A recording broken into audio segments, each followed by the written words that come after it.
Hello, Aquarius. Thank you very much for tuning into this week's read. For the main part of the read, I'm using the Lightseer's Tarot by Chris Ann, Supportive Oracle Cards, Chakra Wisdom Oracle Cards by Tori Hartman, illustrated by Gretchen Raish Baskin. And I mentioned it in all the other ones, so I'll mention it in this one too.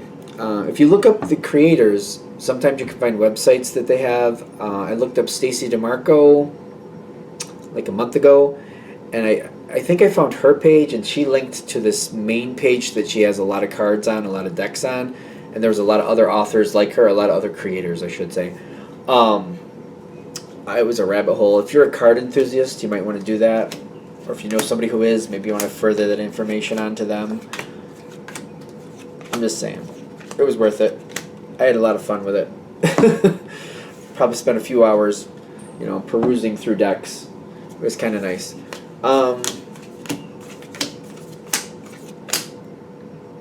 That's it? Okay.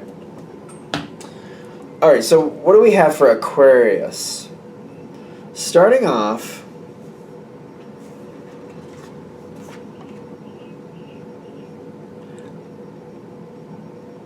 I don't remember who it was, but there was like two other signs that started off this way. I don't remember what ones they were. They started off with completion. It's very interesting. You're starting off with completion, and what's the other one? Miracle. Well, this is what I'm seeing. Because I kept seeing this picture in my head, and I'm like, where am I getting that from? It's on the table. Six of Pentacles, but it makes me feel like the Ace of Pentacles a little bit. Is it over? It seems like this is done. And it seems like I'm getting out of something, or I'm ending something, and I'm ready to be done. I'm very ready to be done with something. And I feel like I've given a lot to this situation, and I just feel like my time's done here. I've done everything I can do. And it's time for me to move on. I'm just doing what's right for me at this point. Now, in the environment, I'm more looking at what you're going towards next, because you're walking away from something else. That might be an energy that's like, this is just like the final stage of that completion. And the miracle is like you have something else coming in to fill that spot. You've got the victory card with growth. Something new is presenting itself here for you to be a part of. You've already completed that last energy, whether it was a job or a relationship or some type of something you were a part of. Something is completed. You gave in everything you could to it. The miracle coming in is like victory coming in for you with the growth. Something new is being presented to you. Looks great. You're loving it. I'll take it. Thank you. Okay, so here's where we get a little bit dicey. Now the Page of Wands here coming in with trickery, especially with that Page of Wands energy. I feel like there's a lot here that's just like bouncing around. Like, this is one of those situations where you have to really get into it to really understand what's happening. I understand very much that, you guys are going to look at this like, well, surface level is one thing. You got to really get under the surface to see what this is really made of anyway. So you're not expecting to know all the ins and outs in 5 seconds. You kind of want to like unearth this and figure it out and find out what's really going on here. But I'm getting like what it looks like on the outside is not what it is at all. It's kind of like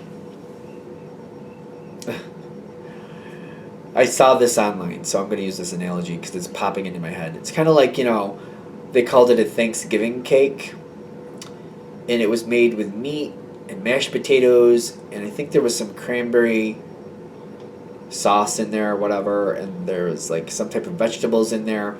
It looked like a cake, like a birthday cake would look. It looked like that, but when you looked closer, you saw what it was really made of. And that's the trickery that I'm getting here. Like, it looks, for example, it looks like you're looking at this like, oh, that looks like a piece of cake, and you take a slice of it, and then you're eating turkey and mashed potatoes, and you're like, it's very off-putting, because it's like, it's not like it's bad, but it's not what you were expecting. You're expecting to taste something sweet and delicious, it's still delicious, but it's not cake. And you're like, wait, what? It's kind of like, this isn't bad, but this is not what I wanted. I feel like that's what you're getting here. When I'm getting trickery with especially with the Page of Wands here, it's not bad. It's just like, wait, what? And I feel like I keep going forward with it, and I'm like, all right, this is not at all what I thought it was going to be. I didn't want another dinner. I wanted a dessert. And it's just kind of like, not at all what I thought it was going to be. That's all. But it's not bad. And I keep coming back to that. Like, it's not bad, but, like, why did you make it look like a cake? Like, I feel like that's what I would ask somebody. Like, why did you take all that effort to make that look like a cake? Like, why? Like, why did you do that? Like, to me, when I saw that online and somebody explained it, I was just like, why? Like, why? Why? I don't get it. Like, I literally don't get that one. I'm just like, why would you do that? I guess it's fun for some people, but, like, it's kind of like, they used to have a thing at the New York State Fair called the Roast Beef Sunday, or, like, something like that. But it was basically the same type of idea. Roast beef, some gravy, mashed potatoes, and a little tomato on the top. They made it look like a sundae, but it was... I found it very obnoxious. I'm just like, why? Like, why? I'm also a person that prefers sweets over dinner food anyway, so that's probably why. I was just like, I still don't get it. Don't get it.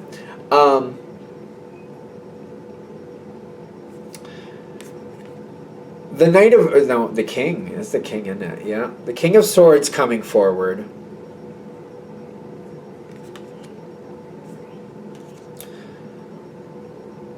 There's a lot to gain from this situation. The thing is, with the King of Swords, somebody, like, it's almost like they're kind of like, they play games. They play games with people, and to get what they want, they make people think it's one thing. It turns out to be something else, but then they play it off like, well, it's not bad, so what's the problem? Kind of like that same analogy I just gave you, like, you know, a turkey cake, to me, I'm just like, why? I don't get it. But it's almost like they want to entice you in. They're trying to get as much interest in it as possible. But then when you find out what it's really about, they're like, what? It's not bad. There's nothing wrong with it. You eat those things anyway, so what's the problem? The thing is, it's not what you wanted. And I feel like you can kind of like, you immediately are going to identify who this is. And like, okay, wait a minute. This person plays games. Whenever this person puts out an offer, I need to triple check that stuff real fast, because they like to play games. They also have self-worth next to them, which I feel like it should come up together. I should have picked up these cards together. Kind of like they're more afraid of people telling them no or rejecting the situation. So they're trying to make it look as appealing as possible. And then once they got you, they show you what it's really about, and then they explain to you how it's good anyway, so you shouldn't complain. It's one of those, it's very weird. When you get into this, you got expansion on your side, kind of like, it's almost titillating to you. Okay. Because it's kind of like, oh, you want to play games? You want to play games? Okay. I just feel your energy kind of like, oh, you want to play? Oh, okay. Yeah, you want to play? Okay. Yeah, well, let's play.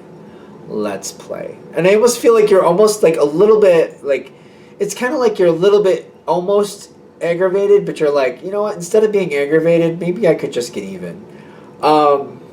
It's kind of like, oh, they think, it's almost like they have the nerve to think that they can get one over on you.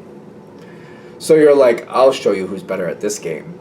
Because you're Aquarius, like, Aquarius is extremely smart. My grandmother was an Aquarius, and like, you just never challenged her like that if you had any sense in your brain. So it reminds me of my grandmother. She was a school teacher. You didn't mess with grandma. Grandma knew what she was talking about, and you knew she did. I don't know why I'm bringing that up, but like, it's reminding me of her a lot. Like, you know, don't try to get one over on grandma. You're not going to win. It's just not going to happen. And she was an Aquarius, and I'm feeling that Aquarius energy like that. Like, oh, don't mess with an Aquarius. Don't do that.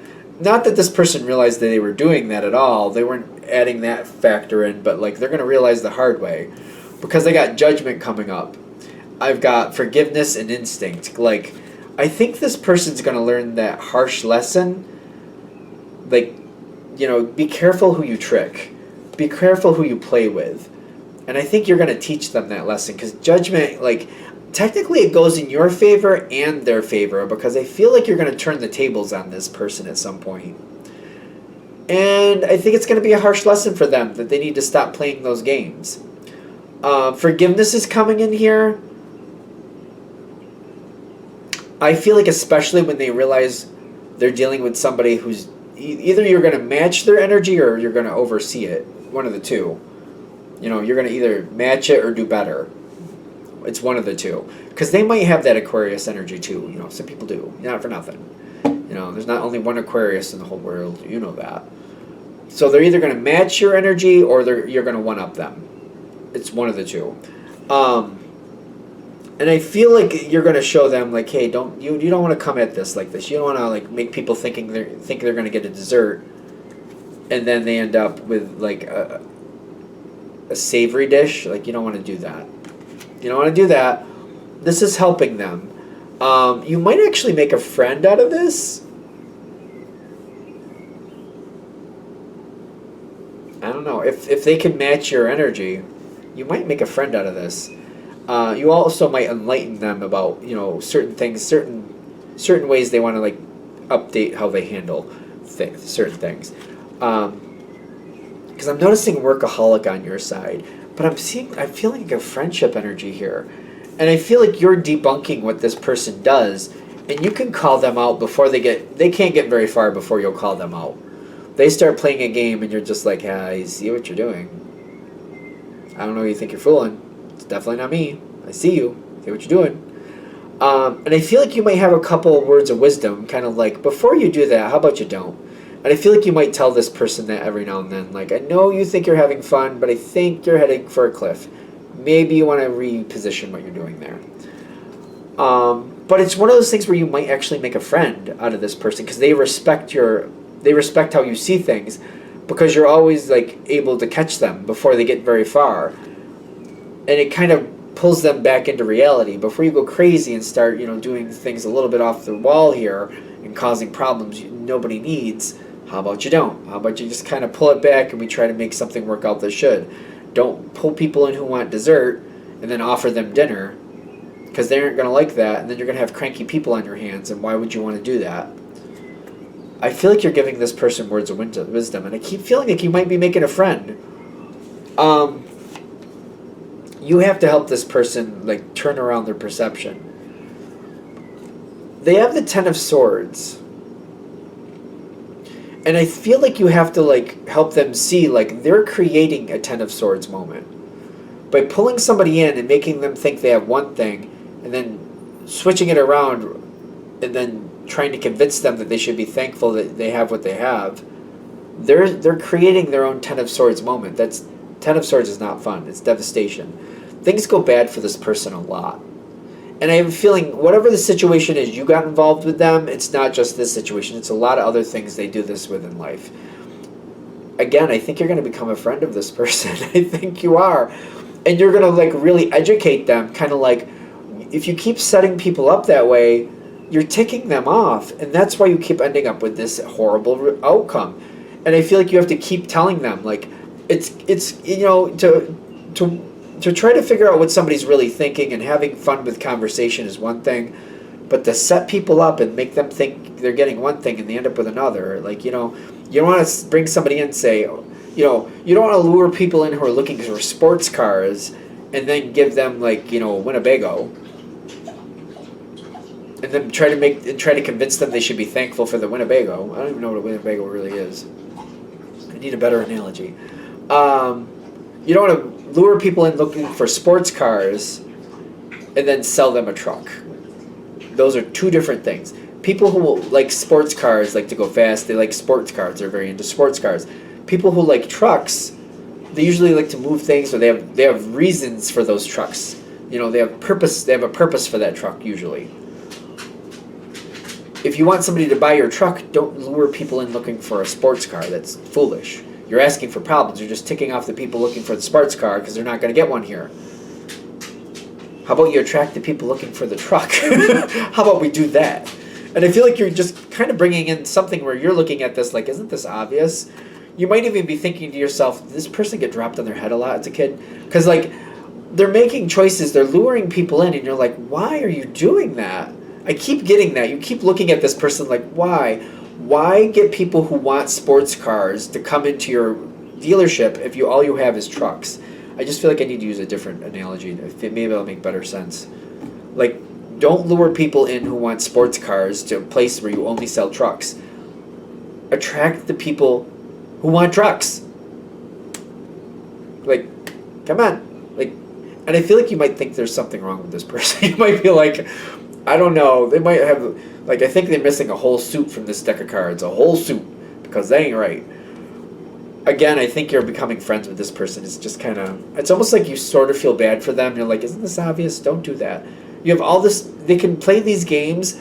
They're very successful in luring the wrong person in. But you're like, all that talent used in the wrong way? Why? What are you doing? I keep getting that with this one. Like, why? Like, why? Why are you doing that? Like, you're looking at this person like, why? Why are you doing that? Again, I think you're going to become friends with this person. And it's going to be a good thing. I think you're really helping somebody.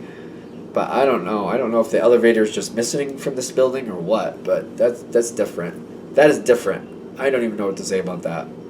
I think we're there, though. So I'm going to shut that down here. I hope that helps. Thank you for watching. If you'd like a direct reading from me, shoot me an email. jamesforastral@gmail.com. That's James the number 4, astral@gmail.com. Thank you.